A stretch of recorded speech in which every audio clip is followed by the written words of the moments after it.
and be like, oh, okay, let me start to go through the motions. Yeah. Learned and then unlearned. And then unlearned. Yeah. Learned and then unlearned. I don't know if I ever quite learned it because I'm not good at napping. I think there are a lot of adults that never quite learned to just be asleep all by themselves. You know what I mean? Like a lot of adults like that require assistance to sleep. I feel like it's a mix of overstimulus and also the guilt of not being productive for a little while. Like, Yeah. it's like, oh, I can't just go to sleep by myself. That means I'm not being productive. But what if I missed something?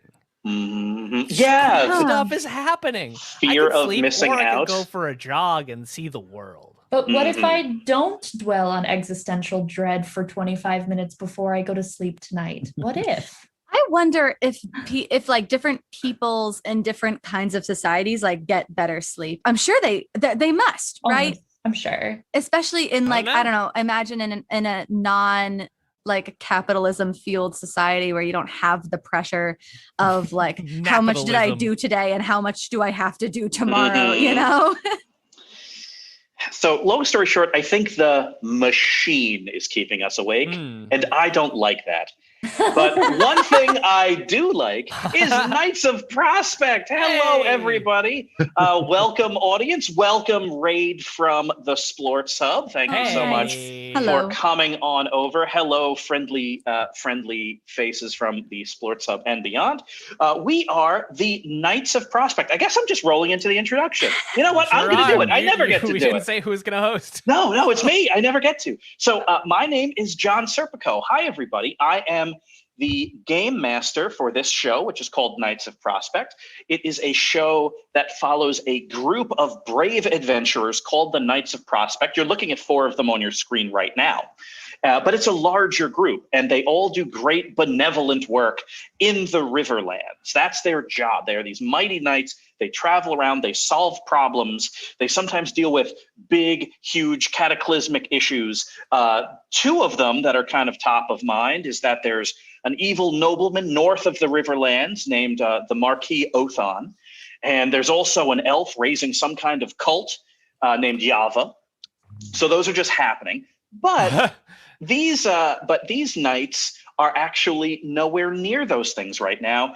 They have, as recently as last episode, stepped through a portal to the Orcish lands. And we will get more into that as we go. That is, in point of fact, all you need to know to enjoy this show. These 4 knights, as well as about 5 or so other knights, have walked through a portal, and now they are very, very far from home. They're chasing thieves. So that's the story. You're all caught up, everybody. Good news. So let's talk about what this show is. So this is an actual play role-playing game show, which means that we've got a bunch of great actor improvisers that are going to be performing in character, but also it's a role-playing game. And because it's a role-playing game, every so often we're going to roll some dice. The system we are using is called Dungeon World, which means when I say roll some dice, usually it's going to be 2 6-sided dice. And if I say roll dice and you hear the players say, oh, I got a 10 or higher, then that means everything they want to have happened has happened. The thing that they wanted to do is accomplished. On a 7 to 9, it means they get a little of what they want, or they have to make a difficult choice. And on a 6 or less, it means they do not get what they want. But no matter how the dice work themselves out, the story will always move forward, and the story moving forward is based on those dice and what these characters find interesting. So let's talk about these 4 characters for a little bit, and then we will get started. So let's start with, we'll go clockwise from the upper left. Kaylee, why don't you talk about who you're playing? Oh, hello. My name is Kaylee Kane, and I am playing a character called Vil. Vil is a Forest Revenant, which is an original class by John Serpico. Thank you very much. And Vil is a Forest Revenant because she sacrificed herself and was brought back to life by the mystical forest of Imlan to serve a purpose, to protect the people in the forest and of the Riverlands. Vil also has a sidekick to help her accomplish this in the form of a duck named Hobie. I think that pretty much sums up Vil. Nailed Sounds pretty good. Nailed it. Duck. Ryan, how about you? Who are you playing? I'm Ryan Daly playing, how should I say it this time? Kwari Chatbird, Mm. Dwarven Nailed it. legionary, known by the human tongues as Gregory. Gregory, you'll hear that more often. Maybe more of the small silent type. Prefers, I guess, violence to diplomacy. And since we're in the Orcish lands, has spent a considerable time deployed on the Orcish, Vorish front lines, has fought orcs in the past, has no love for the orcs, but a lot of experience against them, and maybe a few shrunken head trophies from his time on the front. Indeed, very fair. Something of a reunion, but not one that Gregory would necessarily like. Rob, how about you? Hey, my name is Rob Mulligan, and I play Ronaldo Francis Mackay the Fourth, the foppish noble, who is also a bard who occasionally uses fire magic to tempt weak minds. It's a new thing. He's trying it out, and he's just happy to be here. Just happy to be here in the Orcish Islands. I don't think he's really the most outdoorsy, and that is we'll see what happens with that. That we will. And Sam, what about you? I am playing Winnie, who is also a bard, who Two bards. two bards, double bard, who likes to use her voice and her wit to solve problems, not with fists, but with other means. Couldn't find a good alliteration. Perfect for the Orcish lands.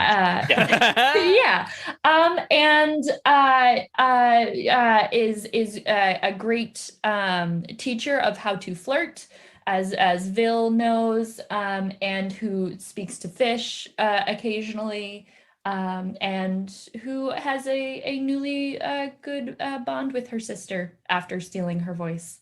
I feel like it's a little bit like presumptuous. Yes, Mhm. We got there. Presumptuous to say that she's a good teacher of flirting, because Vil is still really struggling, I think, You after can last be episode. A good teacher doesn't always have good students. Sure. Well, that's fair. You earned that F, basically. Yeah, that sounds like a rich tapestry of a cast. So let's get started. Let's get to the Orcish lands, everybody. Yeah. Yeah. So Oh. welcome. Now all of this has happened very, very quickly. Ronaldo, Winnie, Gregory, Vil, you along with Hazel, Chauncey, Dolly, the siege golem, and the rest, and Raz, and the rest of your company are have stepped through a portal, because the two people that stepped through this portal before you are Delphine and Quarantine, a pair of thieves that stole from you the Triune Glass, the third piece of an artifact that, if the rumors are true, could cause great and untold horrors to the Riverlands and to all of you specifically. So, essentially you're chasing thieves. And when those thieves opened up a portal to the Orcish lands, you had to go through it. And so let's talk about where you are. You are all, and I mean immediately, standing in ankle-deep swamp. Ugh. And it is ankle-deep swamp for miles and miles in every direction. You look in all directions. You all spin and turn. And it's almost as unnerving as being in open ocean. It's fetid. There are flies that are moving around low, and they are the size of coins. It's a very, very specific kind of strange here. It is, in a lot of respects, the most foreign and alien place you have ever been. There is no portal behind you all anymore. As you stepped through, it closed. The bits of Hazel's kind of elemental magic gave way the second you stepped through. And now you are somewhere very, very far away. Gregory, give me 2d6 plus wisdom. 7. Partial success. I will read that as you know where you are, but it is not awesome news. So in terms of a quick map of how things work, the Riverland city-states are, hundreds, thousands of square miles of ancient magical forests and beautiful city-states and small villages, elven enclaves bordered by the mountains on one side, the Bay of Enteresh on the other. It's like it's an idyllic, green, overgrown fantasy kingdom, really, as we know it. South of that is the Dominion of Vor, which is great plains, rolling hills, rich, fertile farmland, except for the very, very southern edge. That sits below the Riverlands. The very southern edge of Vor is called the Orcish Frontier. And the reason why it's called that is the Dominion of Vor, along with the Dwarven hegemony, have been defending this boundary, this border, for like 300 uninterrupted years. And there are massive castles called the Gate Fortresses, and huge walls, tons of battlements, lots of trade roads, all of these things. And a lot of the time, the orcs are not constantly slamming themselves into this giant bulwark of defense. But every so often, every generation or two, an orcish warlord builds enough of a consensus in the orcish lands south of the orcish frontier to mount what is essentially a 500,000 person army march. That's what happens. That's the goal of any orc that enters into military life. Is they need to kill and coax their way into getting a large enough war band to try to break through the frontier.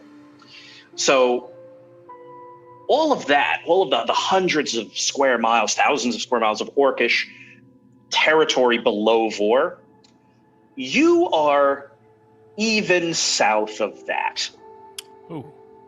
You are in the orcish nation of Od Kramad, known also as the Swamp Empire. You are, at minimum, based on Gregory's estimates, 500 miles from home,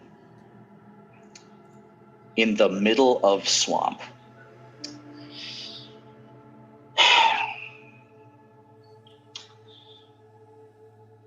I want someone else to give me 2d6 plus wisdom of their own. Whoever's feeling lucky.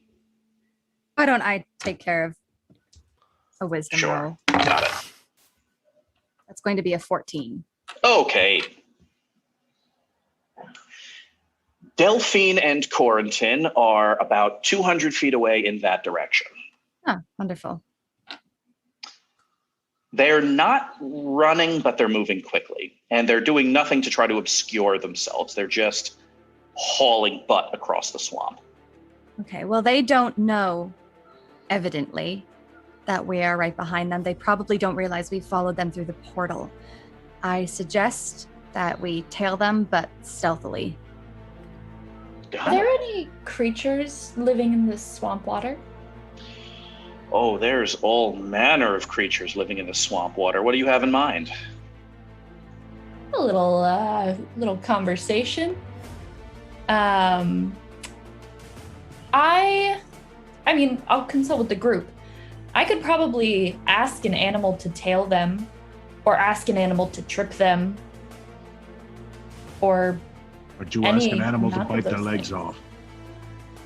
I could ask an animal to bite their legs off. That wouldn't hurt. No. I mean, it would, but them, not us.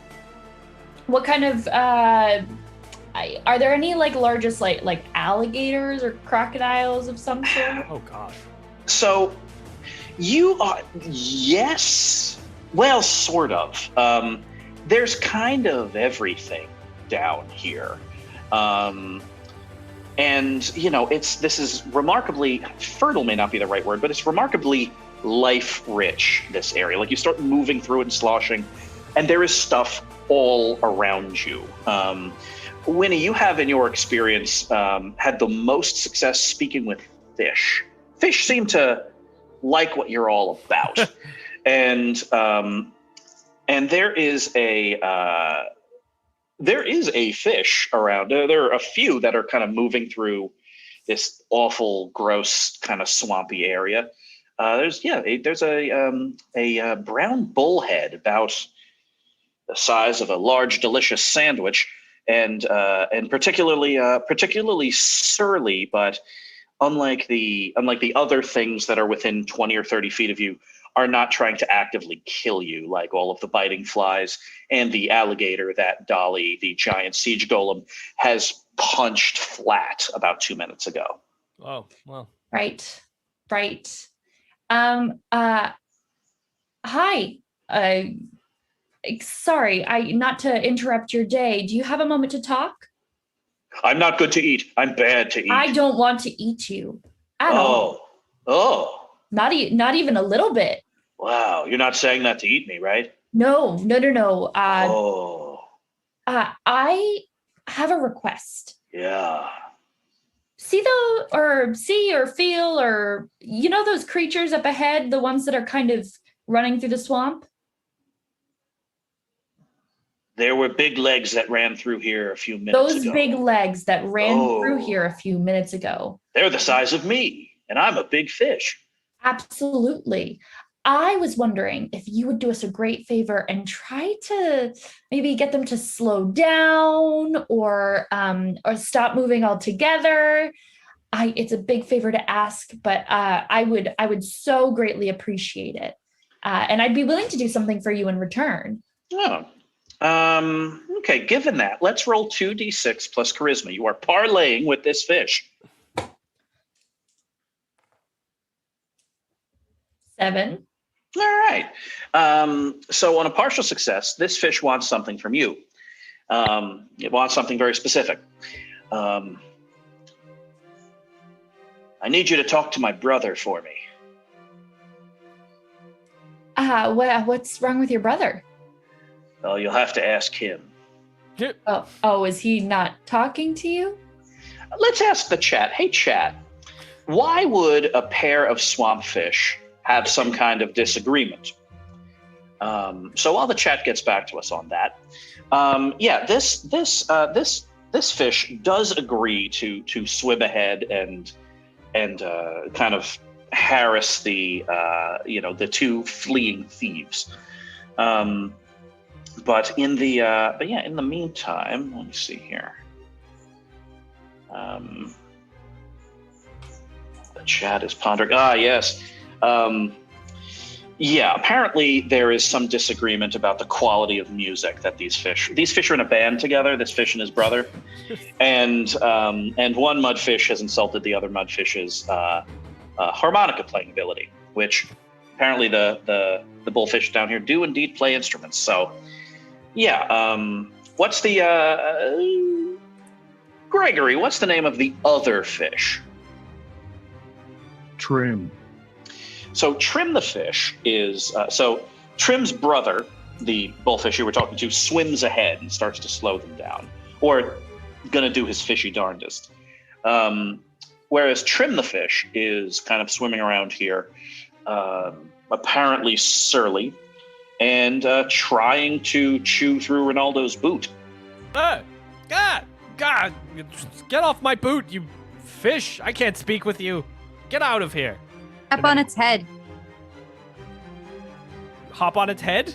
Step on its head. If you want to be rid of your foot, step on its head. I'm trying to, but I have to cross my legs over. It's a very odd, it's coming from the outside. So I'm trying to crisscross. Hold on. Fish! I toss it. Winnie, here's what we're going to do. Ronaldo, I need you to roll 2d6 plus strength, and Winnie, I need you to roll 2d6 plus charisma. Mm-hmm. Whoever gets higher will get to the fish first. 4. Beat that. 10. Oh, win. all right. Oh, she did. So, yeah, Ronaldo is preparing to kill this fish, justifiably. Hate this fish. Whereas you kind of get in and break it up. It's like, whoa, trim, hey. And here we are. Come on, you need some food. Need some feet food. I give him one of my shoes. Chew on this for a second. I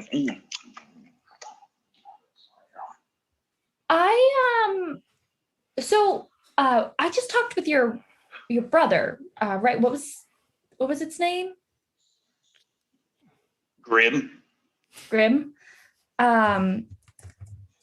It seems like there's some contention between the two of you with your band, and I am actually a musician myself, and so is my friend here whose foot you were chewing, and we would be thrilled to help you out. Can either of you play harmonica? It would be an upgrade over my brother, who is terrible at it. I can probably play the harmonica. Ronaldo, can you play the harmonica? Oh, I could probably play the harmonica. I could figure it out. Is that wait? This fish wants to know about a harmonica. I'm going after them. I follow Gregory. Gregory and Bill, you take off with about most of the other knights. Yeah. Though Raz is incredibly interested in seeing how this all plays out, so he is sticking behind. Should I kill this fish or should I play it a harmonica? I don't have a harmonica. A mud-crusted harmonica emerges from the swamp. How did this happen? I think, ooh. Absolutely. Go. I can play hot cross buns. All right. 2d6 plus charisma. 10. Oh my God. So what ends up? Beautiful. Yeah, that's gorgeous. What ends up happening here is that Trim the fish is kind of sits and takes a minute and listens to the harmonica playing, and over the next few minutes you all kind of talk it out, and something about hearing that song reminds Trim of when he and his brother started this band to begin with, and how when they were learning, and that's the kind of thing they would play. And yeah, Trim promises to be more patient with his brother. His brother has a young family. He can't always be practicing. So there comes to something of an accord here. And with that, you have satisfied Grimm's request. And Perfect. yeah, and Delightful. yeah. So Winnie, you're looking at kind of at the horizon and see Delphine and Quarantine, who, in all of your engagement with them, have been such smooth customers. A lot of illusion magic, stealing, theft. They're very cool. They're in sync. Whereas now they're running through like swampland, and something is clearly harassing them. Like they're leaping out of the water and grabbing at their legs. And yeah, Gregory and Vil, it takes no time at all for you to close to whatever distance would be appropriate. You are at present still undetected. So what would either of you like to do? Gregory, do you think maybe we should see where they're going before we try and apprehend them? Keep some distance. Find a good opportunity. Looks like they're going to a swamp. Is there anything else in this area? Just swamp for miles and miles and miles? I think we're the first northerners to be down here in probably a millennium. Yeah, that's probably true. They'll discern realities. 2d6 plus wisdom.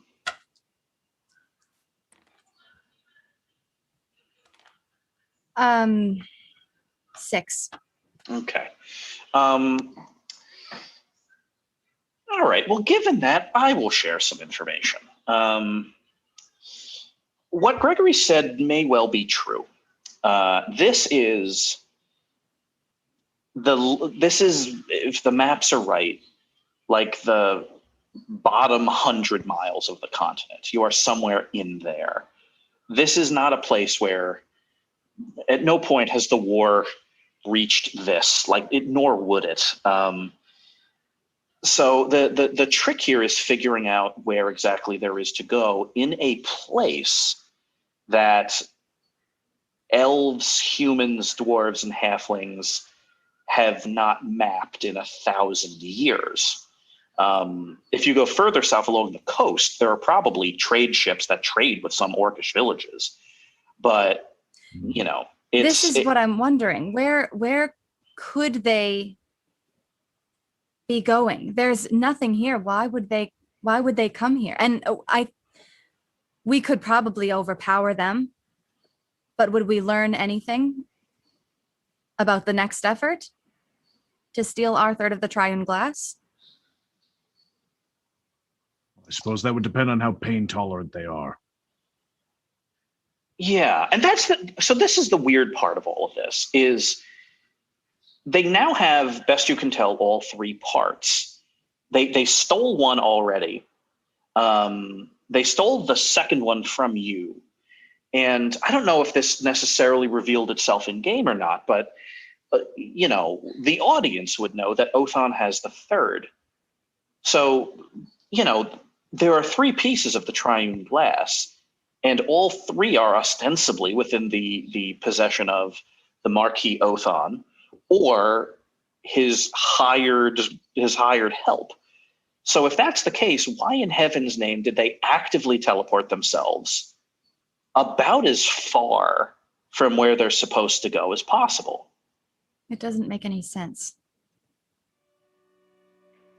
Yeah. I want that glass back. I'm I just Take it asking for now. patience. I ask if some fish can quickly catch us up to Vil and Gregory, if we can hitch a ride. In a way that, Ronaldo, to you is exceedingly strange.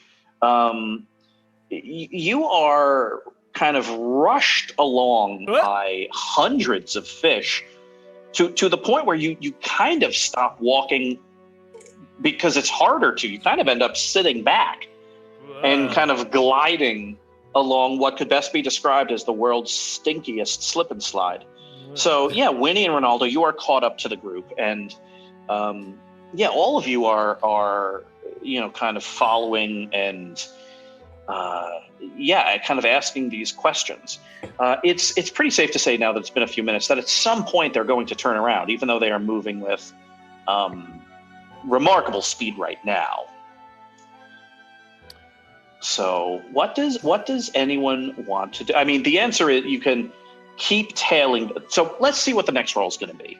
It could be to keep tailing them, at which time I will ask Vil to roll for a stealthy approach, or we're going to do something else. So the question is, do you continue to follow them for some length of time, or do you do something else? I mean, It's your decision.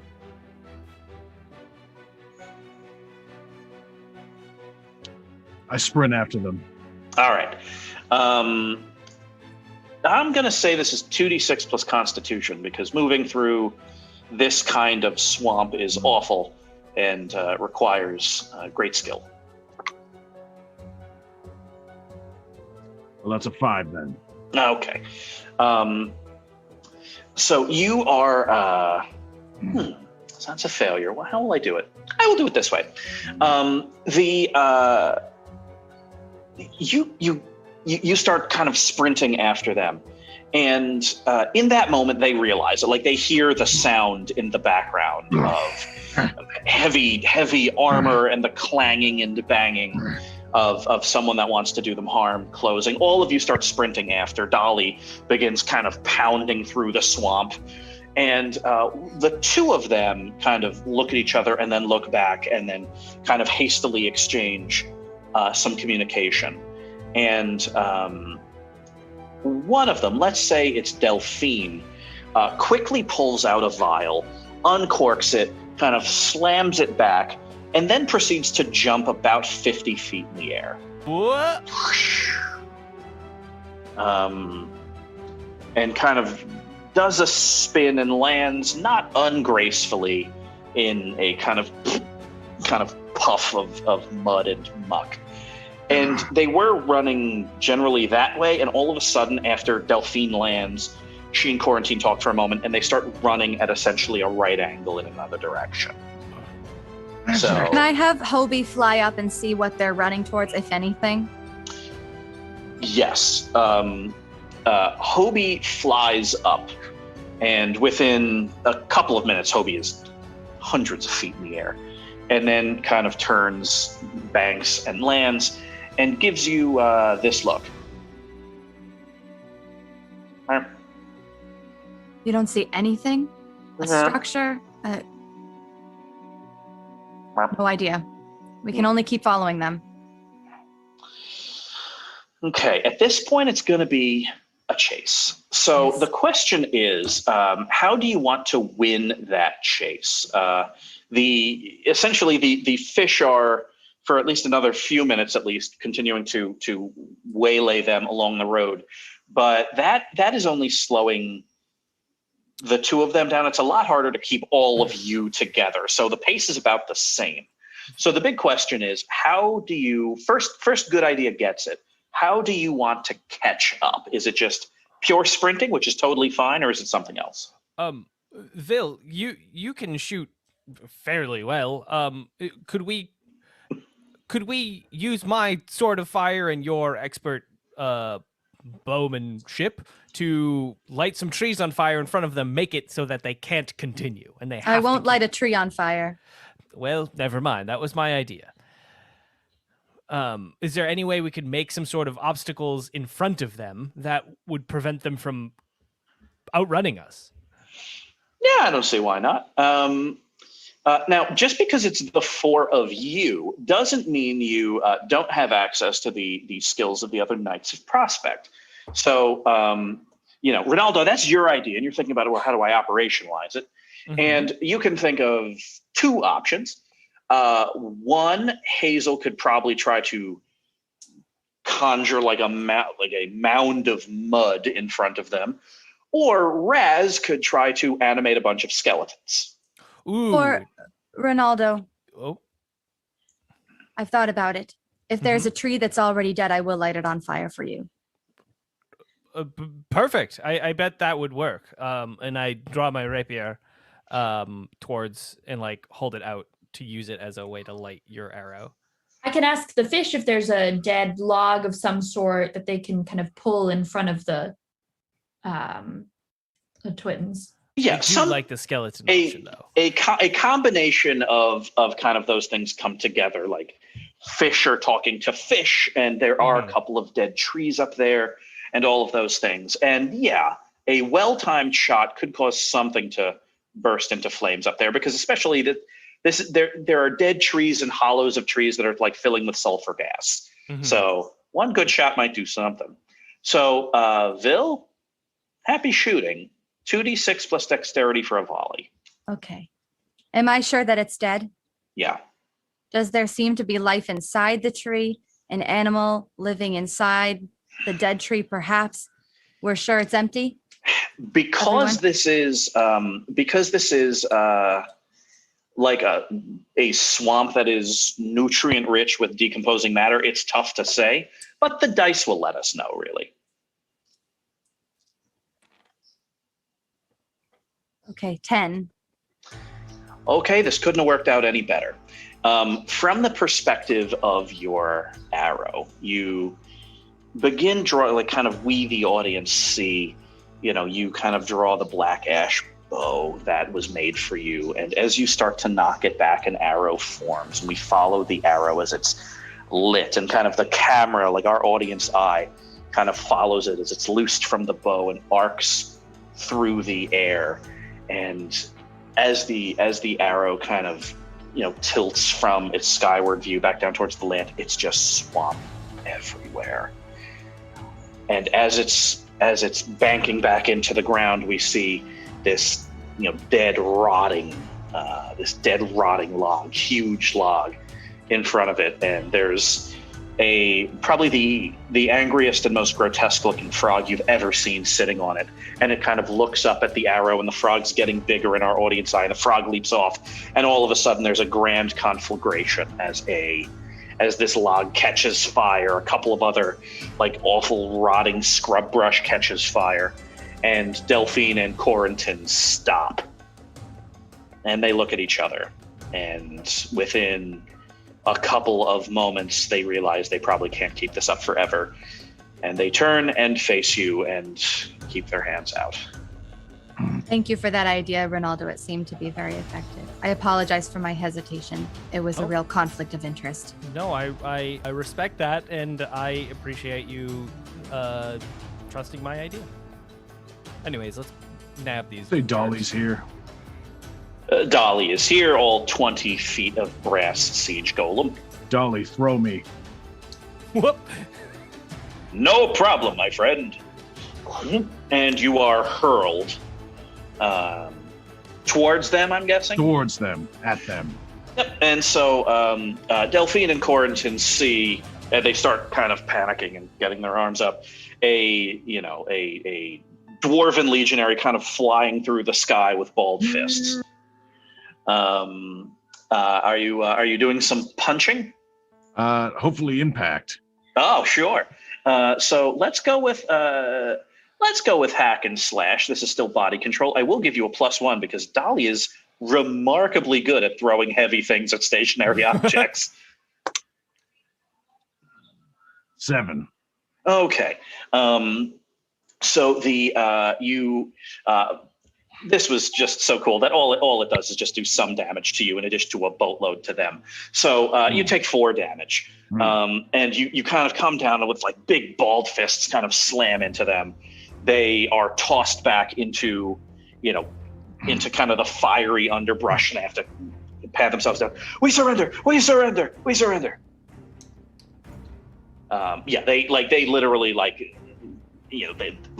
they draw knives and throw them and into the mud and kind of let themselves get captured. I still hit each of them in the solar plexus. Yeah, they deserve it. Yeah, with 1,000% they deserve this. I immediately start to bind their hands, and after that's done, try and search them for any sort of other dirty tricks that they might have up their sleeves.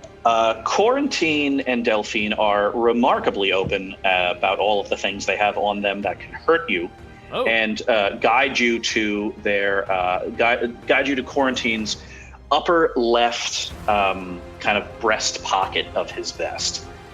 And inside is the triune glass of the Knights of Prospect. You have recovered it. Polish it off, put it in my pouch, and continue to search them for things that they probably didn't tell me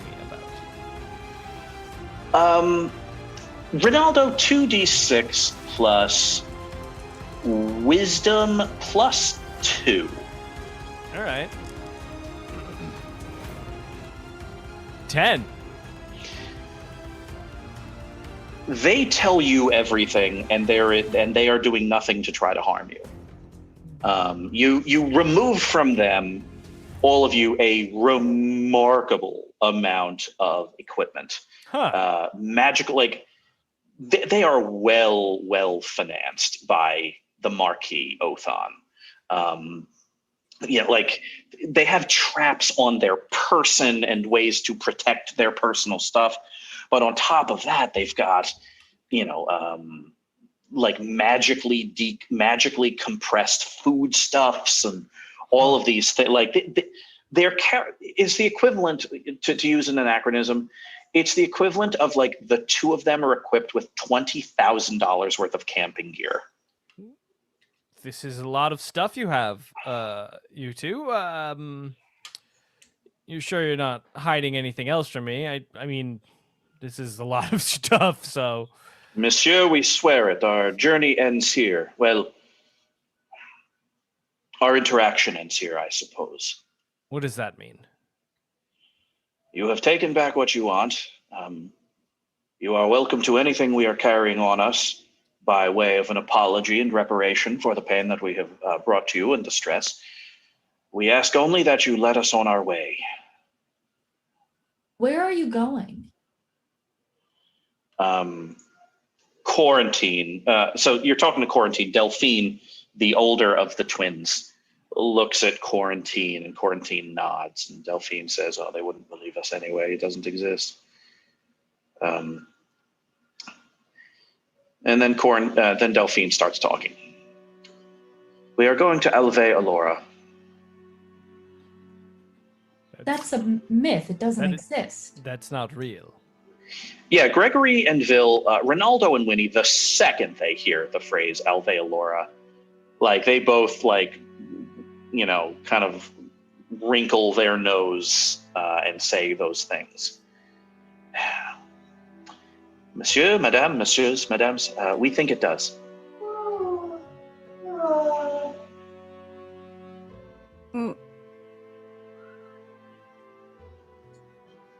I'm sorry, what is this? It's Doesn't sound orcish. a lost elven enclave. It's supposedly lost beyond the orcish frontier, but it's been gone for centuries, and it is almost certainly a myth. It's almost certainly not. It's one of the oldest myths we learn. It's just a way they teach you how to tell a story. It's just talking about Alve Alora and how amazing and beautiful this lost, forbidden elven enclave in the Orcish Highlands is. It's not real. Alve Melora? Alve Alora. It's effectively when you're learning how to sing songs. The song of this place captures all of the elements: beauty, loss, all of the components of a song and story are captured in the story of this place. And so it's the first thing you learn when you learn to tell a good story or sing a good song. If you're hired by the Marquis, then why are you going somewhere else? Even if you're supposedly going to a lost myth that doesn't actually exist, why not to the Marquis? Delphine continues. We have no intention of delivering the Triune Glass to the Marquis. His ambition has made him insane. Yes, exactly. But why would you work with him? Well, when the Marquis Othan de la Rochefoucauld, ever since he achieved his wealth through whatever mysterious patron is funding him, generally gives people that work for him two options: work for me for an incredibly generous pay, or die because you're in his way. Okay, so let's just pretend for a second that the Marquis of Laquiche Laron was never going to get the Triune Glass. Why wouldn't you tell us that as we were pursuing you to keep it from him? I'm speaking to bards and rangers and legionaries and arguably the most ambitious young thief in Tower Town. And they point at Jelly. Tower Town has eyes and ears. If we were to corner you in some tavern and say, hey, here's our plan, then those eyes and ears would ultimately report back to Othan. This was actually Quarantine's plan. We were going to steal the Triune Glass. And for all that everyone in Tower Town knows, any farmer, any mirror helmet, even the Knights of Prospect, all they would know is that we had some kind of mistake with a portal after we had accomplished our goal, and we are likely dead somewhere. Okay. Hold them here for a moment. I need to go on a quick walk around the swamp. I'm looking for an old growth tree, a tree with long roots, perhaps taller than the rest, particularly wise looking, maybe.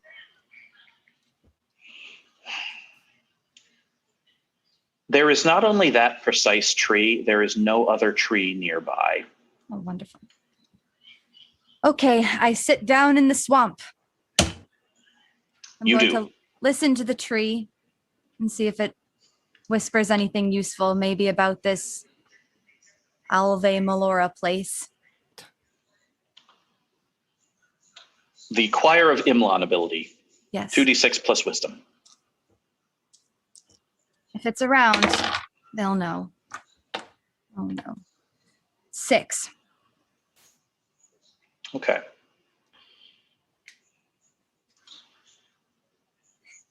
Well, I'll put it to you this way, Bill. Because it's a failure, you're going to get very, very specific news. Mm. Alpha Elora is real.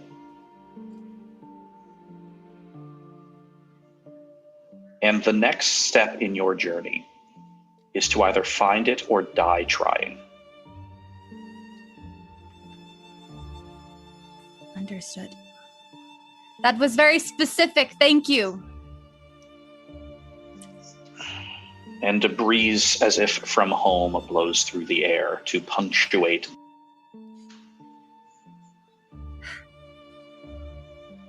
Okay, I return to the group. Yes, absolutely. Time to find Ave Elora. We're gonna go searching for some mythical I say we drown them in the swamp to lighten our load and just head north. Gregory, they will help us find Ave Elora. Because they must. They This look at way? each other. Is this the way we were heading? They look. Ronaldo, you took everything they owned from them. They were incredibly open and honest about it. I even pilfered some of it. I've actually put several things in my pocket. Oh, given yeah, some of the shinier things to Jelly. Yes, Ronaldo. Just on your sheet, so we remember. Put Lots of things. Yeah, put specifically 2 wondrous things. TBD. Ooh, these are they're so wondrous. I will figure out what they do later. Correct. These things are weird and shouldn't exist. Perfect. But we could sort that out in a moment. So, Winnie,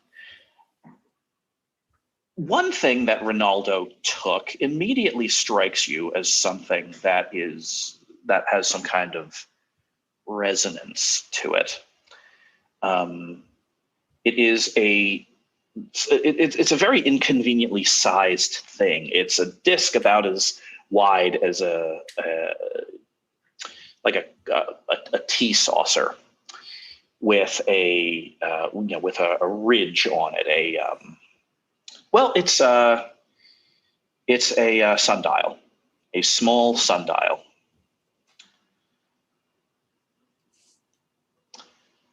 Uh, 2d6 plus wisdom, please. We'll give you a +1 as well. This is very much up your alley here. 9. Okay. Yeah, partial success will be enough for this. This thing does not work at all. Because there's no sun, or No, mysterious reasons? there's the sun. It's just the direction of the shadow is not where it should be at all. Like, you're turning it and adjusting it, and it's always pointing in some other direction. It's always pointing in the same direction? Mm-hmm.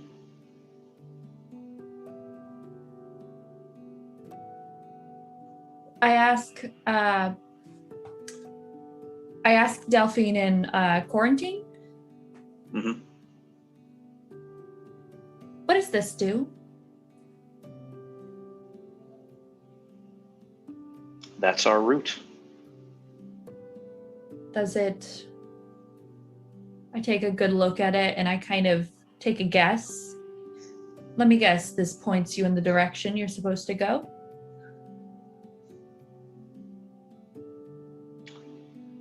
Best we can tell.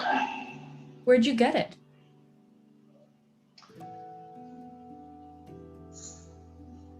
What follows, and I will not play it out, I will simply give a synopsis, is a tale so remarkable and heartbreaking that all of you are moved and believe it. The two of them, when they were young, traveled very far from home, escaping rough and trying circumstances, and found themselves in a great elven tomb. They did nothing untoward in the tomb. They broke nothing open. They shattered no monuments. They stayed there for days because what existed outside the tomb was far worse than what was in it. And after many days of living, drinking water, pouring from the roots of trees, there was a small stone table upon which there was nothing. But then one day, the fourth morning they were there, seeing sun pour through the cracks of the top of this cave, they saw it. That object. They asked the smartest person they knew what it was, and that person didn't know. All that person, who was some self-trained wild Catavian mage, all they said is that was the oldest thing they have ever seen. The older they got, and this is the part where it's almost as if they are telling you the story of their life through this thing. As they got older, they became increasingly certain, even though they talked to no one about it except for themselves, that this was a map to a place that they were destined to find. A place that, like the tomb, would be there for them in their moment of need.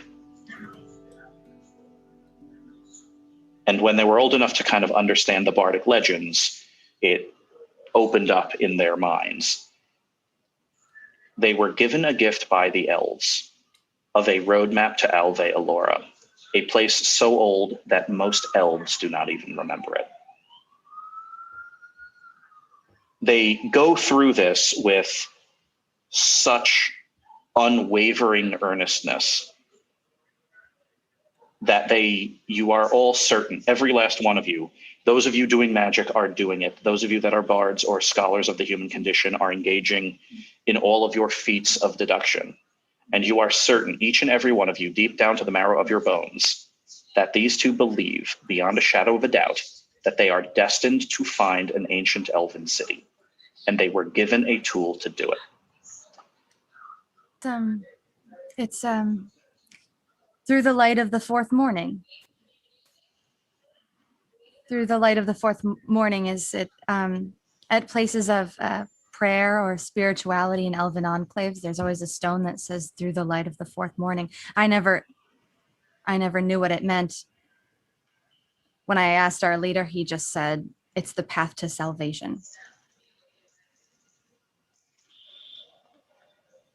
Well, either you two are the best bluffers in all of the Riverlands, or you're about to bring us there right now to Alve Alora. Vil, you are certain now why the tree gave you what it did. Delphine and Corentin would have died out here if you all did not follow them. Mm-hmm. They would have been dead in a day, following a dream that they did not understand. The great irony, of course, is all of you, their ostensible enemies, who captured them and beat them up and took their things, are ironically enough their salvation. And they have given you the tools you need on your next step in your journey.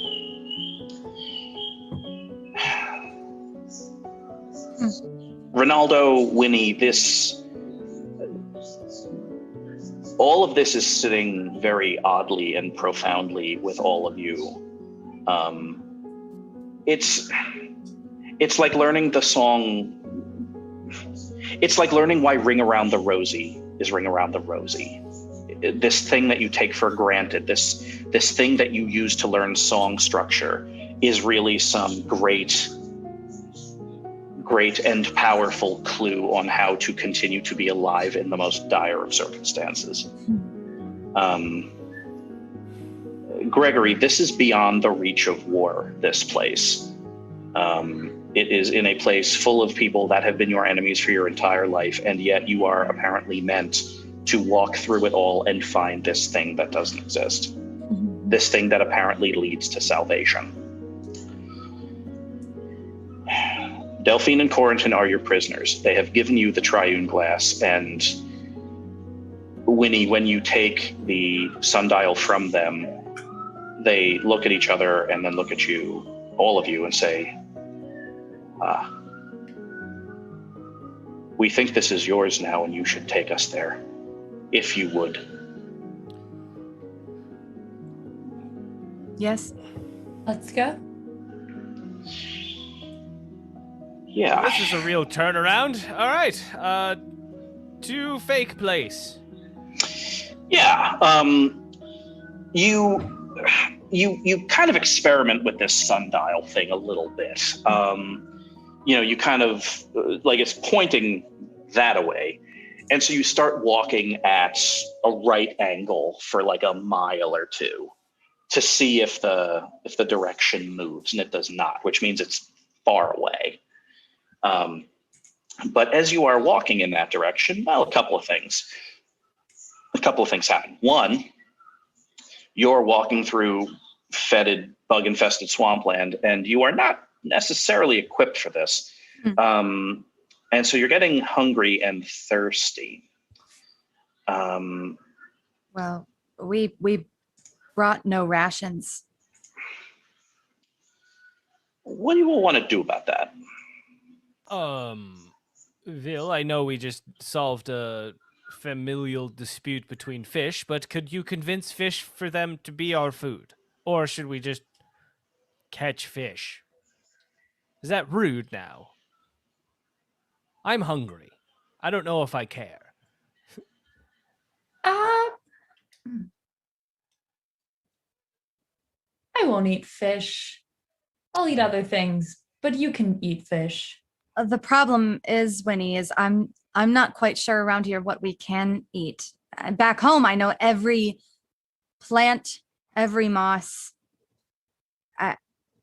everything here is absolutely foreign. Those are definitely mushrooms, and I don't know what kind of mushrooms. Those are definitely berries, and they probably would kill me. So I don't... But who knows? Maybe the fish. Maybe there's a poison sac inside there. I don't know what to do. I just start trying to grab fish with my bare hands.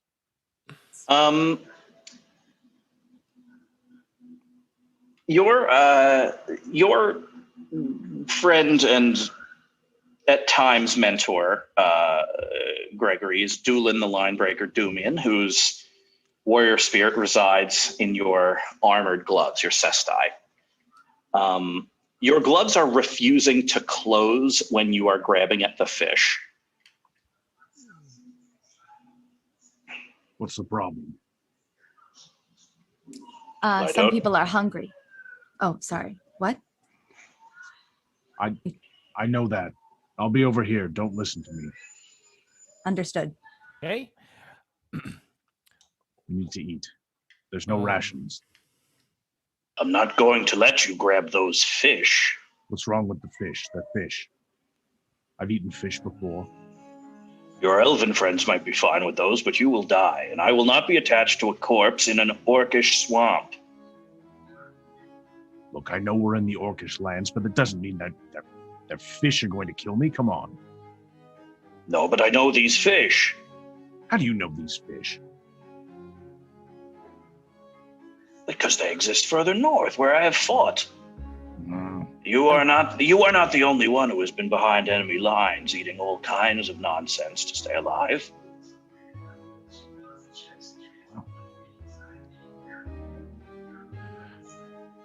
Don't have much of a choice then. Don't eat these fish. Well, what should I eat? Not these fish. Look over there. There's smoke. A few miles away, thin ribbon of it. Wait, Oh, we did Hmm.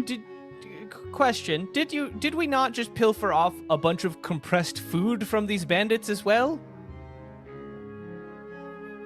You do have that. We do have this compressed trail. We have their rations. We could probably make it until we find something else. hold that for a more desperate time. Oh, You all see it now. We've got where, movement. where Gregory's pointing, a thin ribbon of black smoke. Well spotted, Gregory. All right. As Thank you, you, Line Breaker. What did you say? Said let's Did you move say forward. thank you, time taker?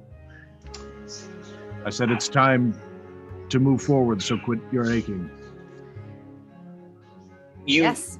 You get closer, and the campfire takes on more of a texture. It's not a campfire at all. You're pretty sure that's a cook fire because it's consistent and giving off a thin ribbon of smoke instead of it's dry wood, or whatever they're burning is dry. You get closer and closer, and you realize that you are walking through food. You are walking through cultivated swampland. You're walking through cabbages.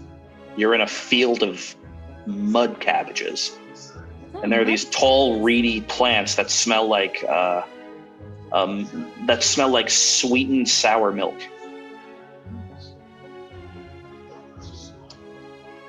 I don't Well, like this sweet looks and like sour food. milk.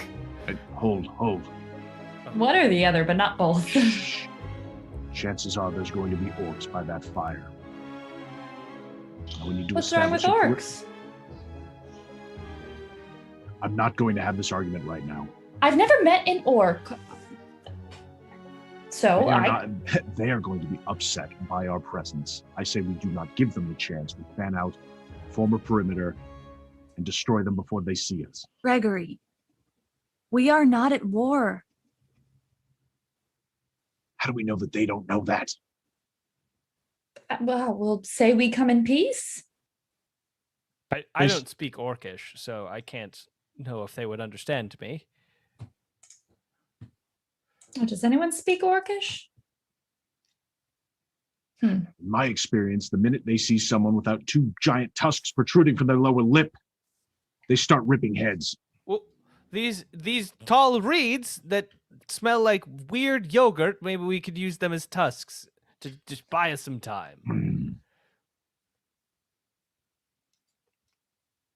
They do smell like yogurt. The more I've smelled them, the more they smell like yogurt to me. I've never smelled a yogurt plant. We Um, are a full band of Knights of Prospect, so I think if we have to suddenly react defensively, we should be okay.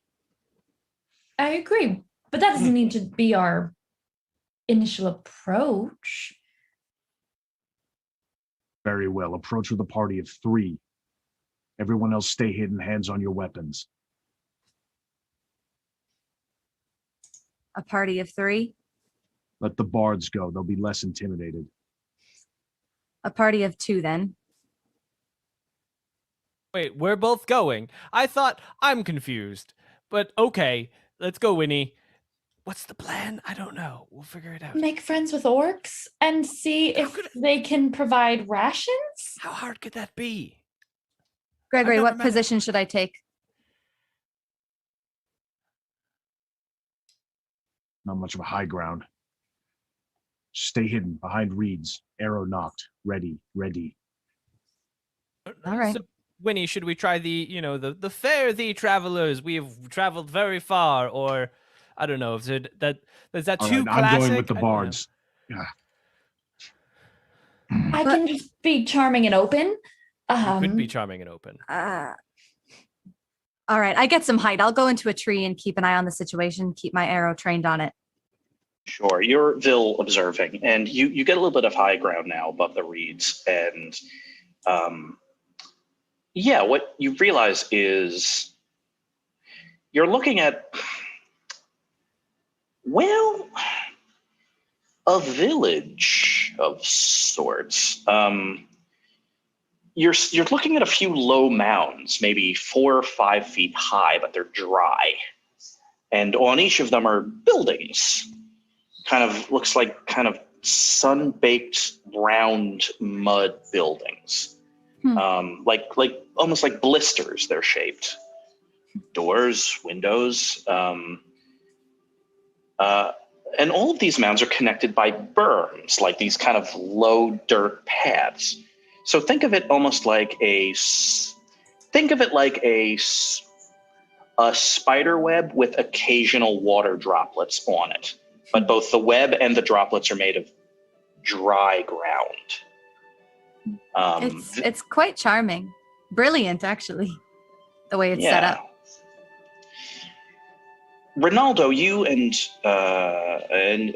you, Winnie, are walking through kind of the reeds, and you start to see, you don't have Ville's perspective. Ville kind of has it laid out a little more. You're approaching what could best be described as like a low ridge.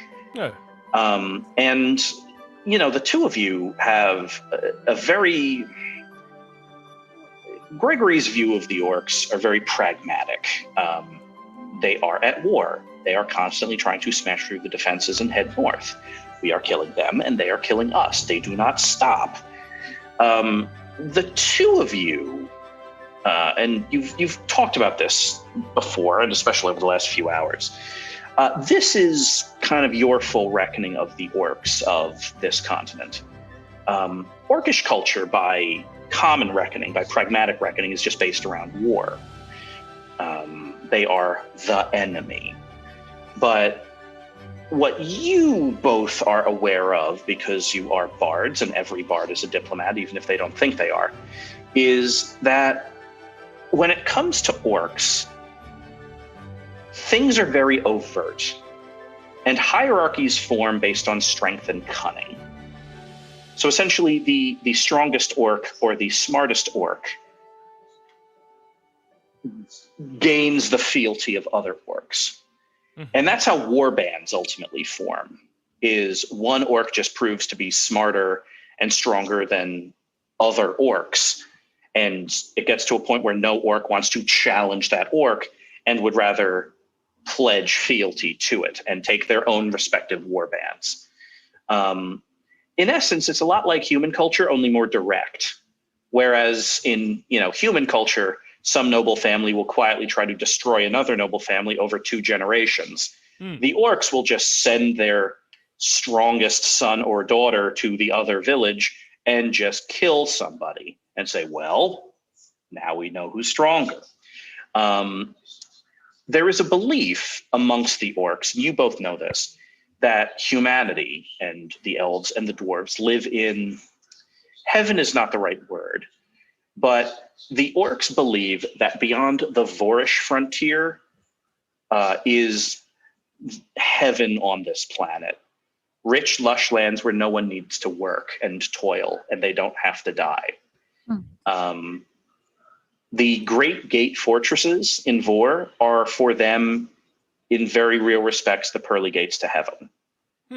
And the races that live beyond those gates are hoarding the riches of heaven for themselves.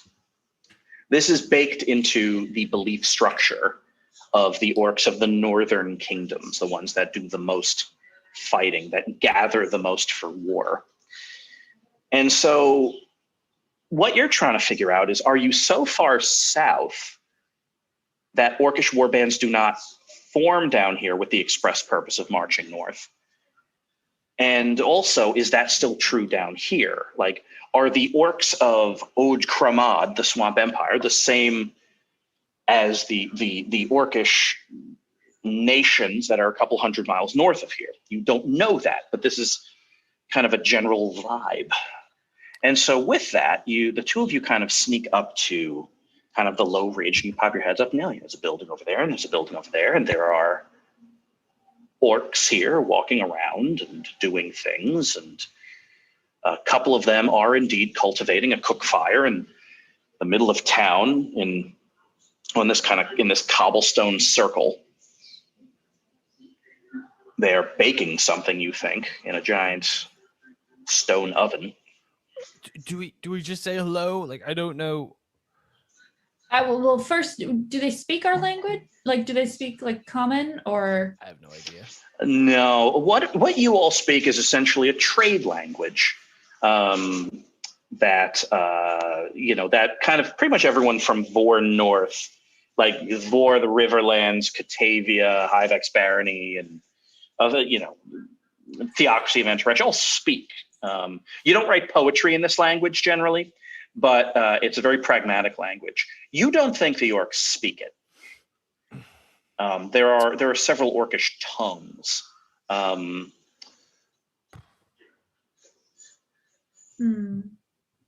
I run up behind Winnie and Ronaldo. Ah! I'm coming with you. Oh, I thought about it more. The minute they see you, they're going to cleave your heads from your bodies. Oh, okay. You need armor here. Look. all I ask is that you pretend like they're not about to cleave our heads from our bodies for the first 15 to 20 seconds of our interaction. Just briefly, because I think if we present ourselves in an open and non-threatening way, then these people just want to live their lives out. They don't want to be bothered by travelers, I'm sure. And I think if we can make some sort of trade deal for rations for our journey and supplies for the group of us, maybe we can give them something and we can both part peacefully and go our separate ways. Hopefully your ignorance won't get you killed now. But very well, I will. Yeah. Does this work for you? Ronaldo? It works for me. Very good. Great. You all kind of steady yourselves and step up onto the berm. Vil, you're kind of watching all of this from your position. You see Ronaldo, Winnie, and Gregory step up. You see all the other knights kind of behind you waiting. And a couple of the people that are watching the cook fire kind of turn and look at your companions and kind of quickly say some things to each other and kind of disperse into their homes. And within 20 seconds, there are a dozen orcs of all various ages, all wielding weaponry. 2 or 3 of them are wielding like the big, heavy orcish cleavers that Gregory, you know all too well. Everyone else appears to be wielding farming implements, cudgels, things like that. There is one orc that is large, very large by orcish standards, so like 7 feet tall. Big tusks, as you would expect. One of them is chipped. And she walks forward and kind of raises a fist like this and says something that none of you understand. No. You're lucky. Got my These are DM. they seem to be peaceful. They haven't killed us yet. Yeah. Thank you for waiting, Gregory. Ronaldo? No, you go. I have no idea what to say right now. Peaceful for an orc doesn't offer much hope. Okay. So I say hello. Does anyone speak our tongue? But I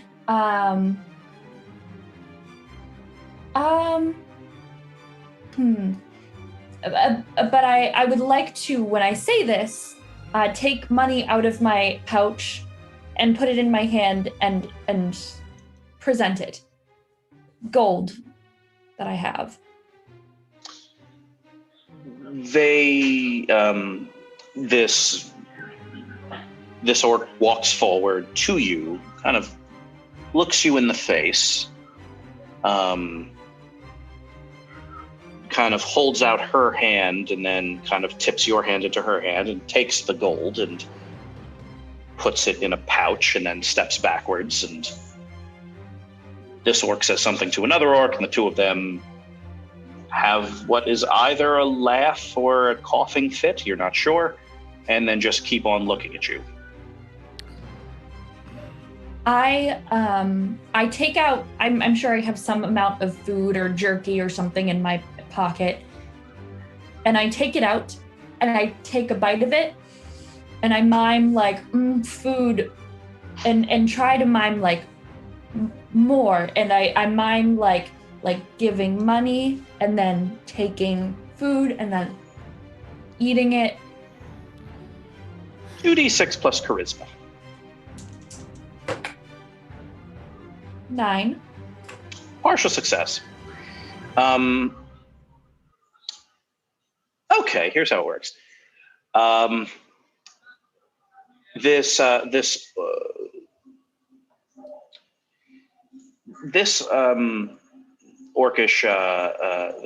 leader, overlord, you think she would call herself. I make that presumption. Yeah, understands what you mean. And because it's a partial success, she kind of raises a hand and says a couple of things, and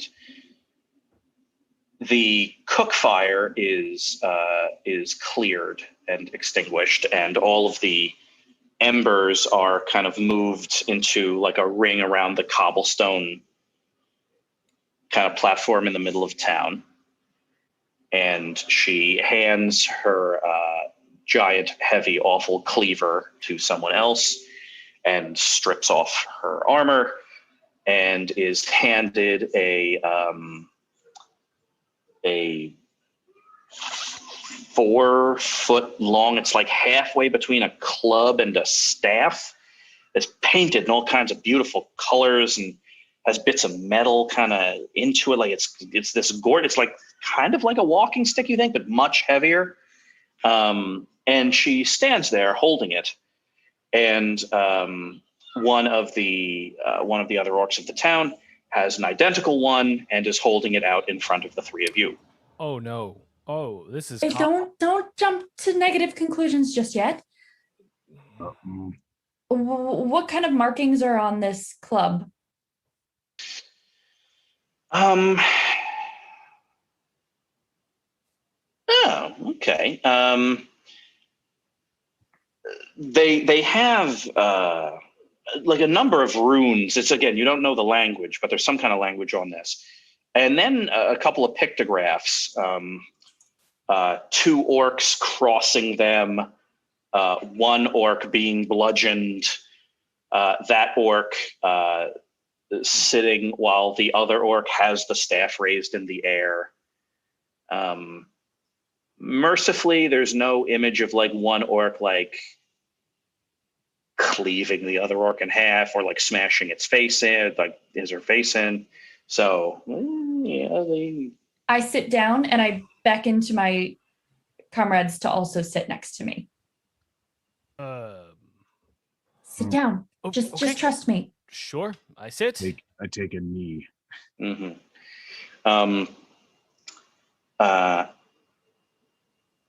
At this point, Vil, you are, you're here kind of with the reinforcements. Yes. And you see all this happening just as a pair of kind of tall but thinner orcs. You think they're probably younger, are kind of stealthily approaching through the reeds and cabbages. They're not really stealthily approaching. You clearly see them, and you look, and you think they're trying to flank you. You don't know what they're trying to do. Okay. But yeah, they're trying to get around the side of you. What do you do? Okay. Well, we don't have a lot of time, and I think I know what's going on. I think I know what that stick does, and I need to get one of their attention. But can I shoot an arrow so it just sort of hits Gregory's pants just at the very hem, Yeah, sure. Just tugs a bit. Yeah, hey, No how are injury. you, Arrow? No injury. 2d6 plus dexterity. I'll give you a +1 because I like where this is going. Yeah, just to say hello. It's an 8. Okay. Oh, no. Bit of skin maybe. Yeah, you were just aiming for his head, but he's got like these kind of hanging armor plates, and it, instead of hitting like 2 inches lower, it catches the armor plate and sounds like a bell. Ding. What's that? I look kind of anxiously over at Gregory. Vil's in the tree waving. That's the signal. I had lunge for the stick. Take your glove off. No, Oh, no. God! Take your glove off. Yeah, you you jump and grab the stick, and all of the other orcs start clapping and cheering, Oh, it's and they try to respectfully, you think, but it's entirely up to you. Take off your armor and wrap it in oiled cloth. Get away. Take off your armor. take off your armor. Take it off. Take I off can your help you. armor, Gregory.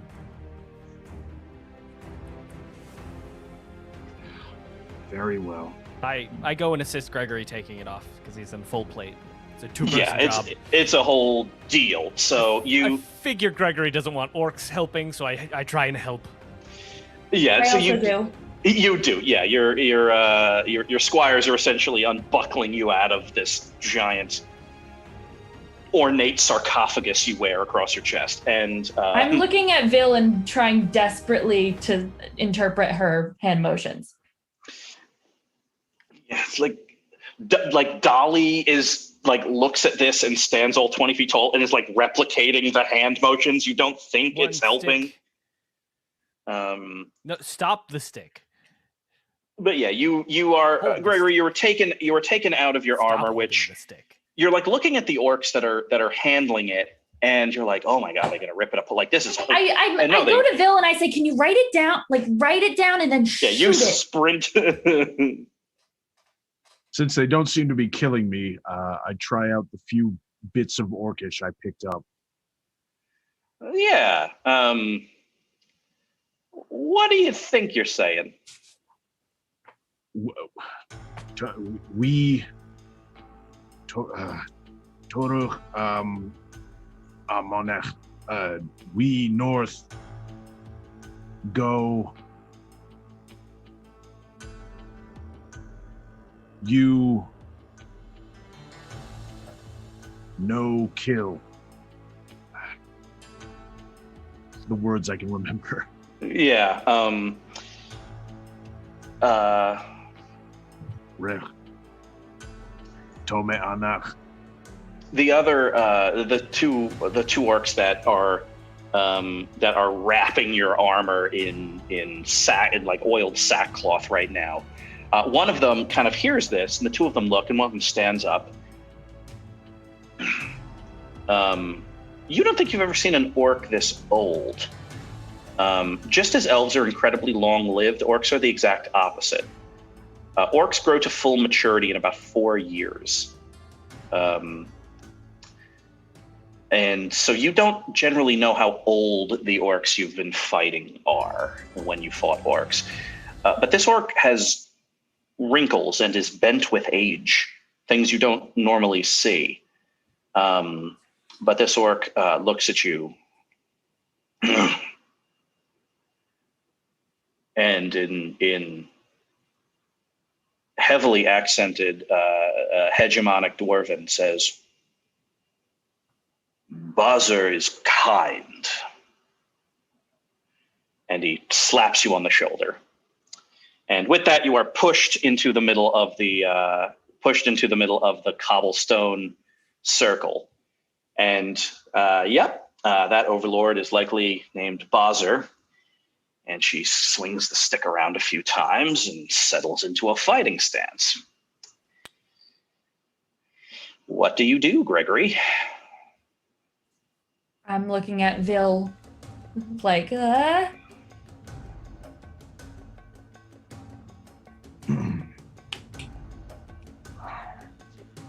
think a duel. In the fighting hey, stage. take your glove off and put it down. What? Take off your cestai.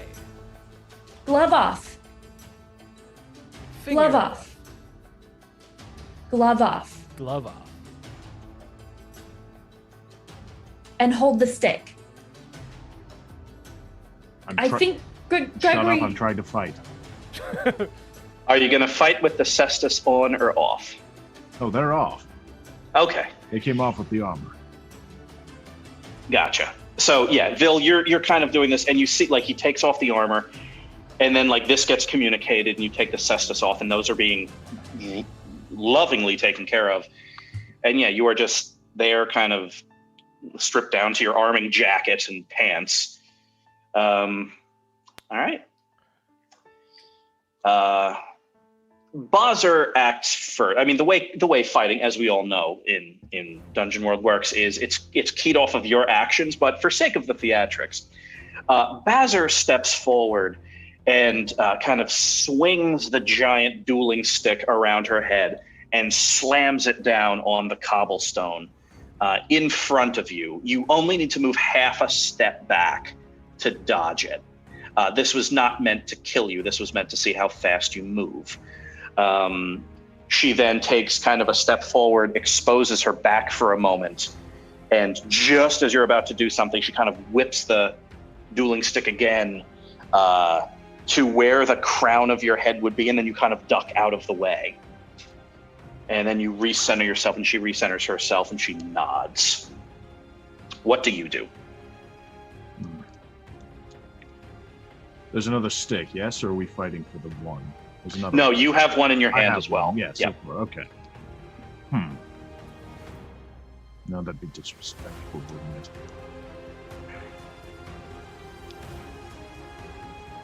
Trying to hit Bozzer in the leg. Sure. Hack and Take up slash. high, down to the leg. Sounds good. Well, that's an 11.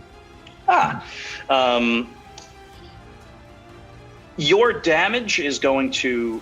I'll put it to you this way. The maximum amount of damage you can do is 10. The minimum amount of damage you can do is 3. You do not need to roll for damage. Just give me a number between 10 and 3. 4. There is an exchange with these kind of loud, resonant thuds. Vil, from your position in the tree, actually, the three of you that are watching it all appreciate what you're watching in very, very precise ways. Ronaldo and Winnie, you both realize that you are watching a tradition in this moment that is every bit as old and every bit as important as the bardic traditions that you both follow. What you are watching here is important, and you realize that. The movements that Bozzer is making are not efficient movements meant to kill. They are something else. You are also both greatly impressed by the fact that Gregory seems to be getting it. Vil, you cannot help but sense the tone that these two sticks are making as they strike against each other. This is not native wood. It comes from very far away, meaning it's important. Gregory, there's this big grand exchange. You end up kind of like taking this like sliding move, kind of exposing your back for a moment before delivering a sound but not bone-breaking strike to her leg, which kind of sends her backwards. She steadies herself on one arm and comes at you again. This time she kind of wields the stick like a spear, kind of poking it at your chest, and then once at your forehead. She strikes you once in the chest and stops about half an inch before she hits you in the forehead. You realize she probably could have gotten you, but then you stop. What do you do?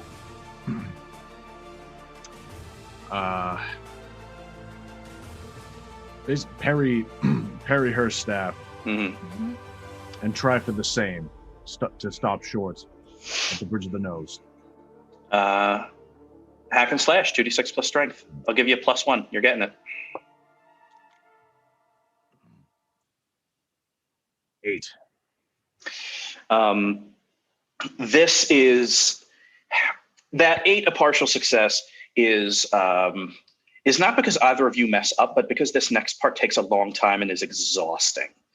Like you do the same thing, and so begins this weird mirroring where it's a series of maneuvers that you do and then she does and then she does and then you do. It's like you're playing horse with a dance partner you've never danced with before, and one of you may break the other's hand at any time and so it's exhausting. And at one moment you inadvertently strike her in the side, and then you realize she needs to do the same, and you let yourself get struck in the side for 3 damage that is not reduced by armor, which is currently sitting wrapped in skin, in oil skin. I'm going to see what's happening, and I think I understand now. So I'm going to hop down from my tree. I'll just wave to the 2 orcs that are approaching. They I don't wave think back. they're going to hurt us, and I'm going to approach what's happening and wait on the periphery with Ronaldo and Winnie. You do. The rest of the knights with you have much the same idea, except for Dolly, who is engaged in some kind of bartering with the 2 orcs that were trying to flank you. The rest of you are now kind of in a semicircle. Mhm. The other, and you're all like, there's now kind of a mix. It's not just like night. It's like night, couple of orcs, night, orc that's eating some kind of jerky. After a few minutes of this, like a chant starts, a very easy to follow chant. You all kind of instinctually start chanting yourselves. Gregory, what do you do?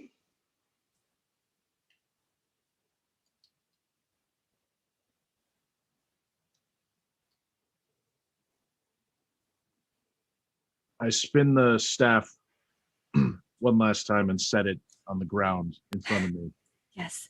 holding it with my 2 hands. She does the same. I step forward and I put my hands over Gregory's hands and just guide the tip of the stick until the 2 tips are touching. And Gregory, speak. Talk to her.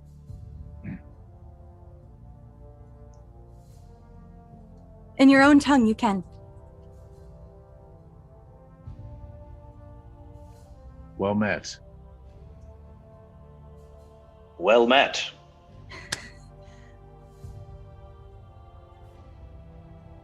Provisions, yes? If you'd be so kind. I would be. This is hard country for outsiders.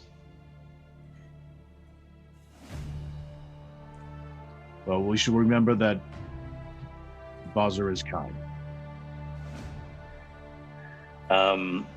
She yells as much, but since the stabs are touching, you understand.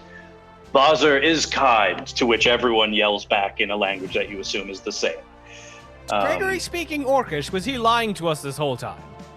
No, it's the 2 sticks, the 2 ritual sticks, they're of the same tree. They're sisters. They have a relationship with each other, and once you use them in the way that they did, they do too. Great. Excellent. You see, the wood. I see. Yes. What do you seek, outsider, in these lands of mind and beyond? We seek an ancient kingdom. Something the elves put here long ago. Then your path is one that leads to death, but we shan't worry about that now. Now is the time for eating, so long as your bards will sing. Well. What was that hen gesture at? Gregory has never requested a performance. He's never. Not once. Are we supposed to sing about fighting? I don't know any songs about fighting. I mean, Sing something they'd like. Yes, fighting. Yes, something.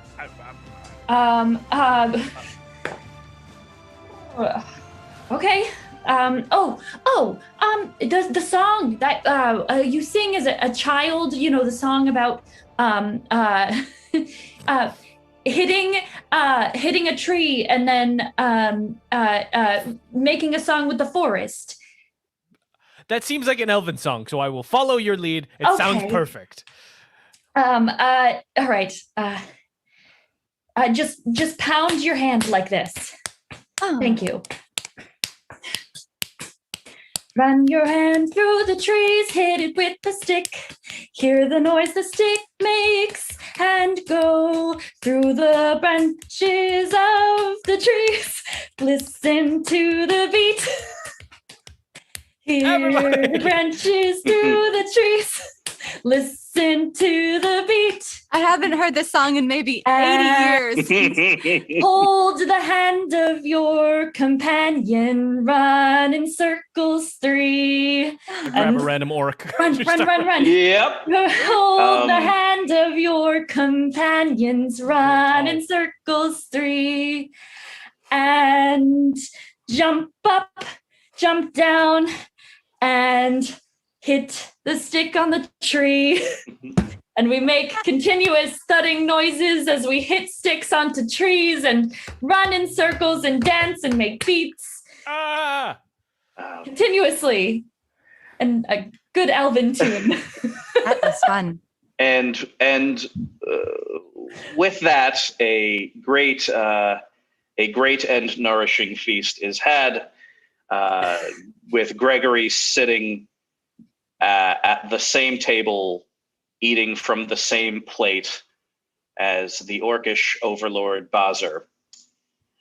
You all may die tomorrow, but tomorrow is not today. So we will end it right there.